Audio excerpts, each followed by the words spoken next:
अभी तक हम क्या क्या पढ़ चुके हैं? अभी तक हमने पहले पढ़ा एपी के बारे में, फिर हमने पढ़ा जीपी के बारे में, फिर हमने अरिथमेटिको ज्योमेट्रिक प्रोग्रेशन पढ़ा, हमने हार्मोनिक प्रोग्रेशंस पढ़ा, फिर हमने देखा अरिथमेटिक मीन क्या है, ज्योमेट्रिक मीन क्या है, हार्मोनिक मीन क्या है, सारे मीन्स के बीच में रिलेशन क्या है। अब हम चलते हैं नेक्स्ट चीज के ऊपर। अब आप समझिए हमारे पास है summation of series. Summation of series का मतलब क्या होता है? एक साइन आपने हमेशा देखा होगा बुक्स के अंदर लगा हुआ मिलता है हमें, वो होता है समेशन का साइन। तो अब वो समेशन का साइन हमारे पास क्या होता है और कैसे काम करता है, हम उसके ऊपर चर्चा कर लेते हैं। तो समेशन का साइन कुछ इस तरह से दिखाई देता है। जब मैं लिखता हूं summation n equals to 1 to something से 5 and a of n, so इसका मतलब ये होता है कि n की पहले वैल्यू मेरे पास 1 रहेगी, फिर n की वैल्यू 2 हो जाएगी, 3 होगी, 4 होगी, एंड कहां तक जाएगी? वो अपर लिमिट तक। तो this represents the lower limit, and ये जो ऊपर लिखा होता है दिस रिप्रेजेंट्स अपर लिमिट। अब बेसिकली समेशन जो होता है वो डिस्क्रीट क्वांटिटीज को ऐड करने के काम आता है, ठीक है। अब यहां पर मेरे पास क्या होगा? This is a of 1 plus a of 2 plus a of 3 plus a of 4 plus a of 5।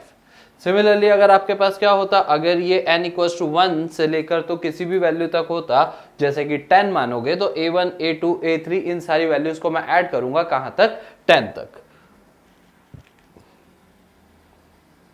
तो एग्जैक्टली यही हम बात कर रहे थे कि समेशन का साइन करता क्या है।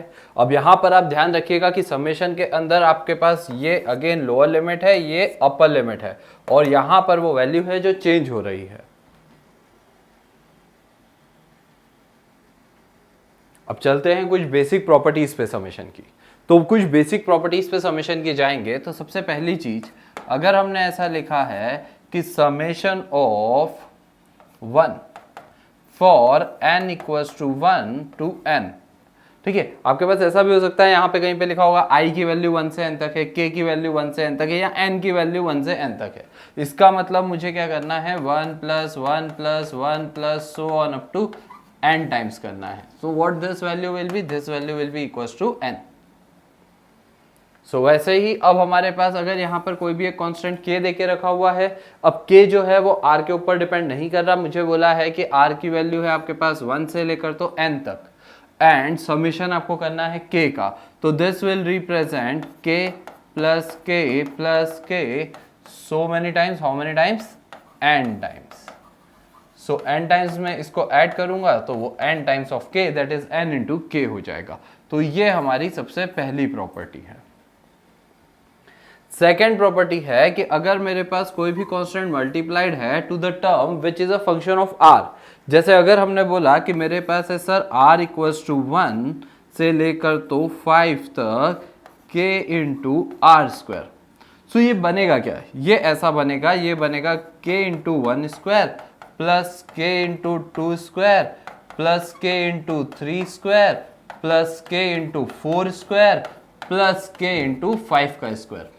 अब आप समझिए इस बात को, कितनी ही आसान भाषा में हमें समझ में आ जाएगा। क्यों? क्योंकि हम बचपन से ऐसा करते आ रहे हैं कि हर टर्म के अंदर हम देख लेते हैं कॉमन वैल्यू क्या है। यहाँ पे हर टर्म में कॉमन वैल्यू क्या है?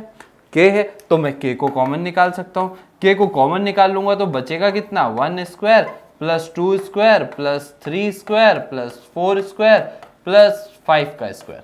अब इससे मेरे पास ये आ गया कि k into summation r square. तो this is a very simple process. तो इससे हम ये समझ सकते हैं कि अगर k मल्टीप्लीकेशन में है, यहां पर k कोई कांस्टेंट होना चाहिए, तो k बाहर आ जाएगा और मेरे पास बचेगा समेशन ऑफ AR। नेक्स्ट, अगर हमारे पास दो टर्म्स हैं जो प्लस या माइनस के अंदर हैं, तो आप समेशन को अलग अलग कर सकते हैं। जैसे मेरे पास हुआ summation r square plus r, okay. अब यहां पर r की वैल्यू है मेरे पास 1 से लेकर तो कुछ n तक, तो मैं इसे अलग अलग करके लिख सकता हूं summation r square where r equals to 1 to n plus summation r again r equals to 1 to n। अब ये क्वांटिटी मेरे पास अलग से आ जाएगी और ये क्वांटिटी मेरे पास अलग से आ जाएगी, जो भी इसकी वैल्यू होगी। ऐसा आप प्लस में होगा तो भी कर सकते हैं, ऐसा आप माइनस में होगा तो भी कर सकते हैं। मतलब प्लस या माइनस में होगा तो ए आर के लिए समेशन अलग और बी आर का समेशन अलग, ऐसा हम कर सकते हैं। बट मल्टीप्लीकेशन या डिवाइड के अंदर आप समेशन को अलग अलग नहीं कर सकते, इस चीज का ध्यान रखिएगा।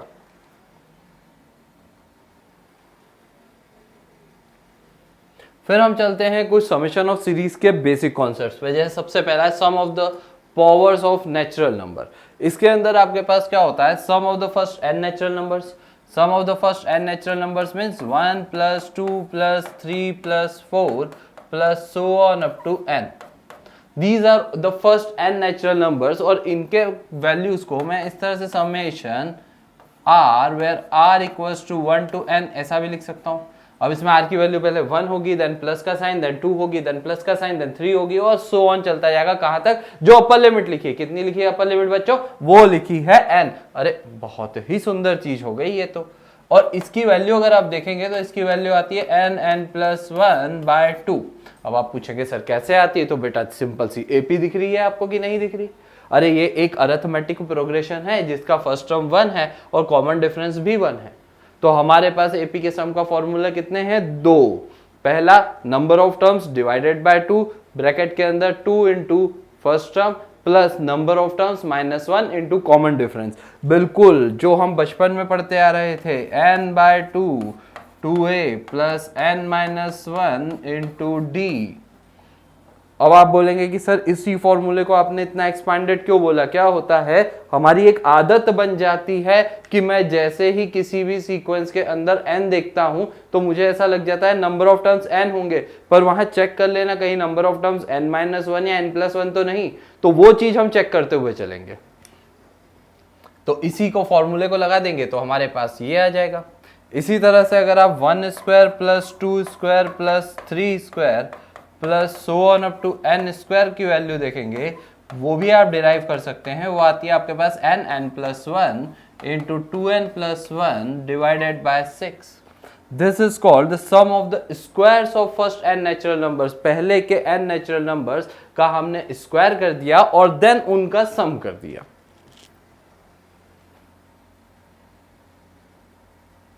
तो ये हमारे पास आ जाएगा summation r 1 + 2 + 3 + so on up to n।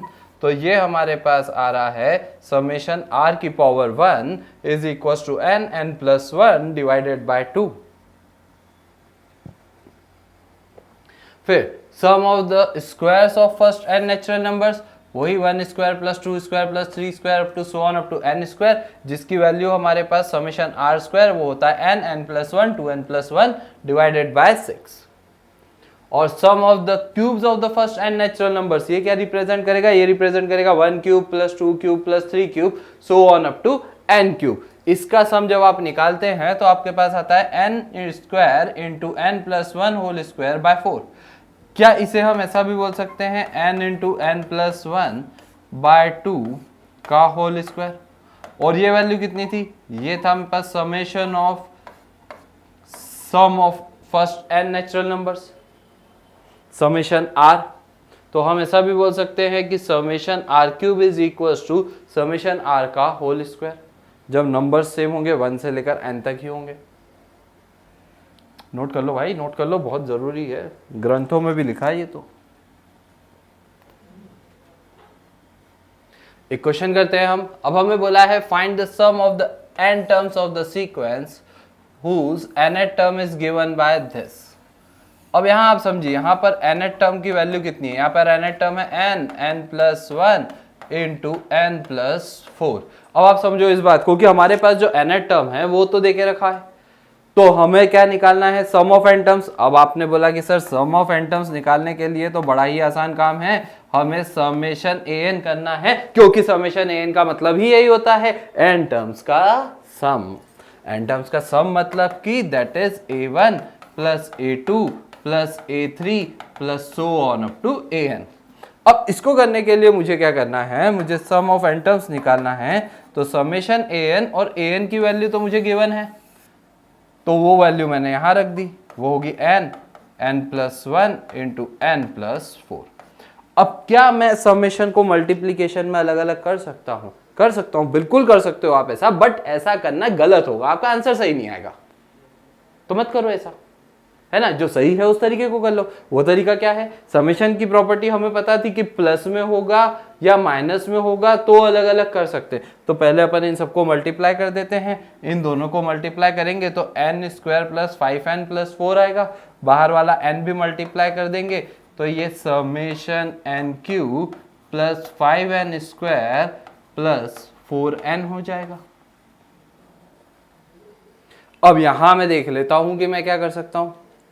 मेरे पास आया था summation n cube plus 5n square plus 4n, ये मेरे पास सम होगा। मैं समेशन की प्रॉपर्टीज से अलग अलग कर दूंगा, summation n cube plus summation 5n square plus summation 4 into n। अब इसी को अगर आप देखेंगे तो ये हो गया summation n cube, as it is रखा मैंने। क्यों रखा? क्योंकि अभी अपन लास्ट स्टेप में फॉर्मूला लगा देंगे। अब 5 इंटू एन स्क्वायर है, अभी अपन ने प्रॉपर्टी पढ़ी थी। क्या प्रॉपर्टी थी? अगर कोई भी कांस्टेंट है n टर्म के साथ मल्टीप्लीकेशन में तो आप कांस्टेंट को बाहर निकाल लेंगे समेशन के, तो 5 आपका बाहर आ गया। ये हो गया समेशन n स्क्वायर। सिमिलरली 4 आपके पास बाहर आ गया, ये बचा समेशन n। अब बेटा अगर यहां पर आपने सारे फॉर्मूले याद कर लिए, बहुत अच्छी बात है। नहीं याद करे तो याद कर लो, फिर से लिख देता हूं मैं तुम्हारे लिए, ताकि तुम्हें दिख जाएगा कि सर हम पे पीछे नहीं जाना पड़ेगा, हम यही सारे फॉर्मूले देख लेते हैं। तो फॉर्मूला कौन सा था? पहला था summation n, that was n into n plus 1 by 2। फिर था summation n square, that was n into n plus 1 into 2n plus 1 by 6। तीसरा था समेशन n क्यूब, वो था n प्लस 1 बाय 2 का होल स्क्वायर। तो ये तीन हमारे मेन फॉर्मूले हैं जो हमें याद होने चाहिए। एक summation n that is n plus 1 by 2, एक summation n square n into n plus 1 into 2n plus 1 by 6, और तीसरा समेशन n क्यूब, वो था मेरे पास n प्लस 1 बाय 2 का होल स्क्वायर। तो हमारे पास ये आ जाएगा n प्लस 1 बाय 2 का whole square plus 5 n plus 1 into 2n plus 1 by 6 plus 4 n plus 1 by 2। So this is how you can solve these types of question. चाहिए तो n plus 1 by 2 सब जगह से कॉमन निकाल लेंगे, थोड़ा सा और सिंप्लीफाई कर लेंगे, बट बेसिक कॉन्सेप्ट क्वेश्चन को करने का यही है। आपको क्या करना है? आपको n टर्म या तो देके रखा होगा या निकालना होगा। अगर देके रखा है तो बहुत सिंपल हो गया आपका केस। अगर नहीं देके रखा है तो यू नीड टू फाइंड कि मेरा n टर्म क्या होगा। अब ये n टर्म कैसे फाइंड करेंगे? क्योंकि सर AP तो है नहीं, AP होती तो n टर्म दिख जाता, बट क्या AP होती तो पता कैसे चलता? तो पता ऐसे चलता कि हम डिफरेंस निकाल लेते टर्म्स का, कॉन्जिक्यूटिव टर्म्स का डिफरेंस कांस्टेंट आ जाता तो वो एक AP होती। पर अगर AP नहीं है तो फिर मैं GP चेक कर लेता हूं। तो GP का कॉन्सेप्ट क्या था? GP का कॉन्सेप्ट ये था कॉन्जिक्यूटिव टर्म्स का रेशियो चेक कर लेता हूं, second upon first, third upon second, fourth upon third. वो चीज मेरे पास कांस्टेंट आ जाती तो मेरे को पता चल जाता GP। तो यहां पर अगर मैं देखूंगा तो मेरे पास अगर AP ना बनी, GP ना बनी, तो क्या करूंगा वो हम अगली चीज में देखेंगे, अगला कॉन्सेप्ट वो ही देखेंगे। यहां तक हम क्लियर हैं। हमें मेथड ऑफ डिफरेंस पे भी चर्चा करनी है। अब मेथड ऑफ सब्ट्रैक्शन या मेथड ऑफ डिफरेंस हमारे पास कैसे होता है? जैसे अगर मैंने AP की बात करी तो AP के अंदर भी मेथड ऑफ डिफरेंस लग जाता है। GP के अंदर अब मुझे पता नहीं है कि मेरे सीक्वेंस कैसा चल रहा है, तो हम मेथड ऑफ डिफरेंस कैसे लगाएंगे? हम ऐसा बोलेंगे कि हमें एक S दे के रखा है A1 plus A2 plus A3 plus A4 plus so on up to AN। ये मुझे S दे के रखा हुआ है। अब मेथड ऑफ डिफरेंस लगाने के लिए मैं क्या करता हूँ, मुझे निकालना है nth टर्म कि वो nth टर्म कौन सी वाली चीज को सेटिस्फाई करेगा। तो मैंने इन सभी टर्म्स को एक प्लेस आगे बढ़ा के लिख दिया, A1 plus A2 plus A3 so on AN-1 plus AN। अब मैं इन दोनों को सब्ट्रैक्ट कर देता हूँ। आप बोलोगे सर ये तो कहीं देखा देखा है, बचपन की यादें कुछ धुंधली धुंधली सी याद आ रही है। अरे बिल्कुल सही जा रहे हो, AGP में करा था ऐसा, पर एजीपी में क्या करा था, एजीपी में मुझे पहले ही दिख रहा था कि एक टर्म जो है द्वारा मेरा हर टर्म दो चीज का प्रोडक्ट था। एक टर्म उसमें आगे वाला या तो एपी में चलता था तो पीछे वाला जीपी में चलता था। तो हम उसमें क्या करते थे, अरे याद करो याद करो याद करो, क्या करा था, बिल्कुल सही पहुंचे हो तुम, बहुत बढ़िया। तो यहां हमने क्या करा था, हमने आर से मल्टीप्लाई कर दिया था, है ना, जो कॉमन रेशियो था, और फिर हर टर्म को एक आगे बढ़ा के लिख दिया था, और फिर उसके बाद सब्ट्रैक्शन कर दिया था। तो मेरा काम जो था वो बहुत बहुत बहुत आसान हो गया था। यहां पर कॉन्सेप्ट क्या है, यहां पर कॉन्सेप्ट है कि मुझे तो पता ही नहीं, दिख ही नहीं रहा कि ये एजीपी है या नहीं है, तो मुझे तो nth टर्म चाहिए, nth टर्म चाहिए। तो मैंने बोला आप क्या करो, आप इसी सीक्वेंस को जो ऊपर वाला आपका सीरीज है उसी को नीचे लिख दो, बट हर टर्म को एक प्लेस आगे बढ़ा दो। उससे फायदा क्या होगा, जब आप इन दोनों चीजों को सब्ट्रैक्ट करोगे, इन दोनों इक्वेशंस के सब्ट्रैक्शन से ये कैंसल हो जाएगा, और ये माइनस का an मैं अगर इस साइड ले आऊं तो an की वैल्यू हो जाएगी, ये टर्म्स कुछ ऐसे हो जाएंगे, a1 plus a2 minus a1 plus a3 minus a1, oh sorry a2 plus so on up to an minus an minus 1। अब आप बोलोगे इसके बाद क्या, अरे इसके बाद बेटा अपने आप हो जाएगा, बस तुझे इतना सही करना है, तूने थोड़ी सी बुद्धि लगा ली, तुझे चीजें बनती हुई दिख जाएंगी। बड़ा बड़ा ही सुंदर काम है ये। तो पहली स्टेप में अपन nth टर्म को tn से डिनोट कर देंगे, सम ऑफ n टर्म्स को sn से डिनोट कर देंगे, फिर रीराइट करेंगे पूरी सीरीज को। कैसे कर रहे थे रीराइट, मैंने आपको बताया, शिफ्ट कर देंगे हम one place to the right, हर टर्म को एक प्लेस आगे एक प्लेस आगे एक प्लेस आगे, और फिर सब्ट्रैक्ट कर देंगे दोनों फॉर्म्स को। तो इससे मुझे an या tn, आप जिससे चाहे उससे रिप्रेजेंट कर सकते हो, आप कुछ भी लिख सकते हो, वेरिएबल का नाम है, अपना नाम भी लिख सकते हो।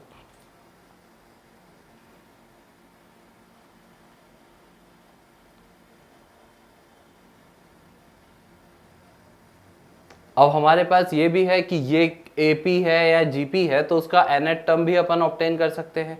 अगेन वही जो मैंने आपको बताया, S लिखा, फिर आपने इसको आगे लिखा, एक टर्म आगे शिफ्ट कर दिया, तो इसको इससे सब्ट्रैक्ट कर देंगे, इसको इससे सब्ट्रैक्ट कर देंगे, ठीक है। यहाँ पर ये इससे सब्ट्रैक्ट हो जाएगा, और मेरे पास एक माइनस का UN बचेगा, इस माइनस के UN को इस साइड ले आएंगे और बाकी सबको इधर लिख देंगे। अब ये वैल्यूज अगर मेरे पास कांस्टेंट आ गई, तो इसका मतलब ये क्या रिप्रेजेंट कर रहा है, एक AP को रिप्रेजेंट कर रहा है, ठीक है। और उसके हिसाब से जैसी वैल्यूज आएंगी तो हम पता चल जाएगा AP है, GP है, या कोई और सीक्वेंस है, या हम उसका nth टर्म फाइंड करेंगे। एक क्वेश्चन कर लेते हैं। क्वेश्चन मुझे देके रखा है कि इवेल्युएट करो 1 + 5 + 12 + 22 + 35।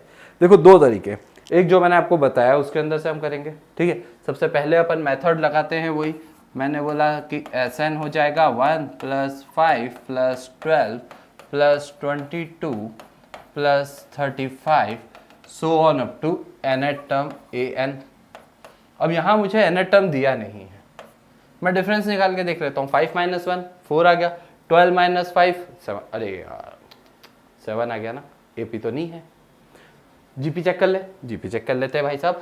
आपके पास 5/1, we will be getting 5/1 as 5 and 12/5 as 12/5 only, है ना। इसको सॉल्व भी करेंगे तो क्या ही सेंस निकलना है। बट क्या ये रेशो सेम है, नहीं है। अगेन ये GP नहीं है, ना तो AP है ना तो GP है, तो देख लेते हैं क्या है। अब मैंने बोला कि इसके सम को अपन ने ऐसा रिप्रेजेंट कर दिया, सम को जब अपन ने ऐसा रिप्रेजेंट कर दिया, अब अपन इसी S को फिर से माइनस कर लेते हैं Sn को। पर कैसे करेंगे, वही बिल्कुल सही बात बोली आपने कि एक टर्म आगे आगे आगे आगे आगे बढ़ा दो, तो आगे बढ़ा दिया, ये 1 हो गया, ये 5 हो गया, ये 12 हो गया, ये 35 हो गया, और ये 22 हो गया, और ऐसे ऐसे ऐसे इसके नीचे आएगा an-1 और आखिरी में आ जाएगा an। अब अगर अपन इन दोनों को माइनस करेंगे तो ये माइनस हो गया, माइनस हो गया, माइनस हो गया, माइनस हो गया, माइनस हो गया, माइनस हो गया, माइनस हो गया और माइनस हो गया। तो बड़ा सिंपल सा काम है, बड़ा ही सुंदर सा काम है। जितना मजा पढ़ाने में आ रहा है उससे ज्यादा मजा आपको पढ़ने में आ जाएगा। इसको इससे कैंसिल कर दिया, अब ये 1 तो एज इट इज नीचे उतर गया, ये 5 - 1 हो गया तो ये 4 हो गया, 12 - 5 हो गया तो ये 7 हो गया, 22 - 12 हो गया तो ये 10 हो गया, 35 माइनस ये हो गया तो ये कितना हो गया, 13 हो गया। अब ऐसे ही यहाँ पर an हो गया, और ये वाला जो है माइनस का an हो गया। अब माइनस का an इस साइड आ जाएगा क्योंकि इधर 0 था, Sn से Sn कैंसिल हो चुका था, तो ये आ गया an which is 1 + 4 + 7 + 10 + 13 plus so on up to an minus a of n minus 1। अबे जाना पहचाना है क्या? अरे है कि नहीं है जाना पहचाना भाई बताओ? अरे है ना जाना पहचाना? देखो यहाँ पे डिफरेंस कितना आया, 4 में से 1 गया, कितना बचा? 3। 7 में से 4 गया, कितना बचा? 3। 10 में से 7 गया, कितना बचा? 3। 13 में से 10 गया, कितना बचा? 3। So when we are subtracting the consecutive terms, that is 4 - 1 7 - 4 10 - 7 13 - 10, ऐसे करता करता करता जा रहा हूं तो सबकी वैल्यू 3 आ रही है, 3 आ रही है, इसका मतलब ये एपी बन गए। तो सर ये तो बहुत ही आसान हो गया, ये पूरा का पूरा सीक्वेंस तो पहचान का निकल गया, ये पूरा का पूरा sum of n terms of the AP हो गया। मैंने एन टर्म्स क्यों बोले? क्योंकि 1 से an तक जा रहा था, यहाँ पे भी 1 से आखिरी an तक जा रहा हूं तो n टर्म से। आप बोलोगे सर nth टर्म तो, अरे ये तो आगे किसका दिया था ना, ऊपर वालों से माइनस करके देखूंगा तो ऊपर के n टर्म्स थे, तो नीचे यहां से लेकर यहां तक ये n ही टर्म्स है बच्चों। ये वाले को तो मैंने आगे किसका दिया था उसको इधर ले आए, तो ये मेरे पास एक AP हो गई। तो AP के सम का फॉर्मूला लगा दूं तो मेरे पास नंबर ऑफ टर्म्स बाय 2, और हमारे पास बचेगा 2 × A प्लस n-1 × D। सो हमारे पास कुल मिला के कितना आएगा, n/2 2 + 3n - 3, तो 2 - 3 हो जाएगा -1। सो मेरे पास आ जाएगा ये n/2 3n - 1, तो ये मेरा हो गया nth टर्म। तो मेरे पास इसकी वैल्यू आ गई कि सर an आ गया,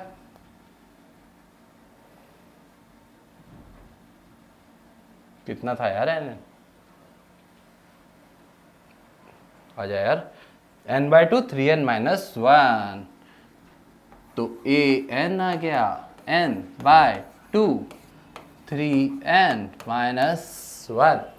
क्लियर? अब चलते हैं इस पे कि क्या निकालना था, an निकालना था क्या? नहीं, an तो मुझे इन प्रोसेस पता करना पड़ेगा। क्यों पता करना पड़ेगा? क्योंकि निकालना है Sn, और Sn निकालने के लिए बहुत ही बढ़िया an तो जरूरी है। तो Sn is summation of an, that is summation n/2 × 3n - 1। क्या करूं, क्या मल्टीप्लाई में अलग अलग कर दूं, समेशन n/2 अलग कर दूं और समेशन 3n - 1 अलग कर दूं? नहीं नहीं नहीं, पाप हो जाएगा भैया, और हम पापी नहीं हैं। हम तो जो प्रोसेस है उसी से चलेंगे। हम इसको ऐसा करेंगे, समेशन 3n² - n/2। फिर मुझे जो पता है वो ये कि कांस्टेंट बाहर आ जाता है, और ये बचेगा दिस, एंड 1/2 समेशन n। अब इसके अंदर फॉर्मूला लगा लेते हैं तो Sn आ जाएगा, और बड़ा ही सुंदर सा काम हो जाएगा आपका। तो Sn हो जाएगा आपके पास 3/2 n + 1 2n + 1/6 minus 1/2 n + 1/2 हो गया। चाहिए तो थोड़ा सा इसको इससे काट दो, तो n + 1/4 दोनों जगह से कॉमन आ जाएगा, और आपके पास जो Sn बचेगा उसको मैं यहाँ लिख लेता हूँ, जो मेरे पास फाइनली बचेगा। मैंने बोला आप क्या करो, आप यहाँ से n + 1/4 और यहाँ भी n + 1/4 कॉमन निकाल लो, तो आपके पास n + 1/4 बाहर आ गया। तो ये वाले टर्म के अंदर बचेगा 2n + 1 और उधर बचेगा -1, so that will be 2n, cancel कर देंगे तो Sn आएगा n² × n + 1/2। So this is how you will solve such type of problem.